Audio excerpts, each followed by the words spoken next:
กายลองไปจับดิกายเอามือไปหยิบดิน่ะเขายังจับได้เลยนะเห็นป่ะน่ะพี่เขายังจับได้เลยมันไม่กัด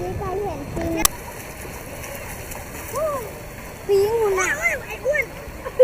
ไอ้อ้วนเรา